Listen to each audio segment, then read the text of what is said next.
let's now go back. Let's now keep going through the code. Okay, so now we know that when we say menu bar minimum, now we know that we're not going to get the top buttons, and full is the other way. Um, um, okay, and the default, by the way, is that it's full. Now we also see that we have the orange stripe equals yes, and then there's also yes dark, and there's a bunch of these settings, and I'll give you all the settings in a little while later. Now, so there's you can have the orange stripe can have yes space, or it can have yes space dark. So there's spaces that can go under it or not, depending on how they want it. And there are various pages that give examples of each one of these. You can look through the pages and see what they're all set to, and each one of them kind of shows a different personality of the smart template.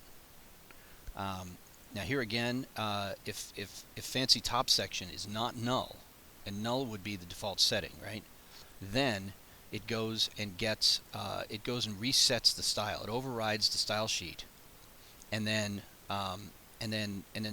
sets up and invokes a style sheet parameter that draws in the correct picture. Otherwise, just go ahead and do the top without resetting all the CSS settings. Now,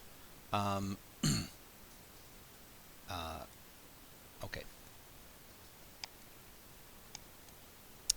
Now, if there is a top picture, if it's not null, then we need to go put the image up there, and what it does is it actually grabs the name of the top picture, which the user supplies to it in the settings. I'll go back up here and show. Where is it?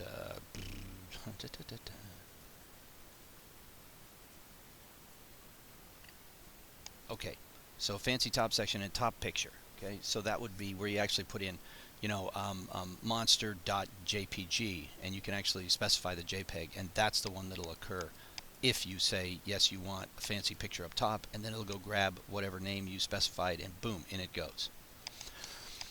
Okay, so again, all this does is go through and does the actual fancy oh, okay, no, this is different.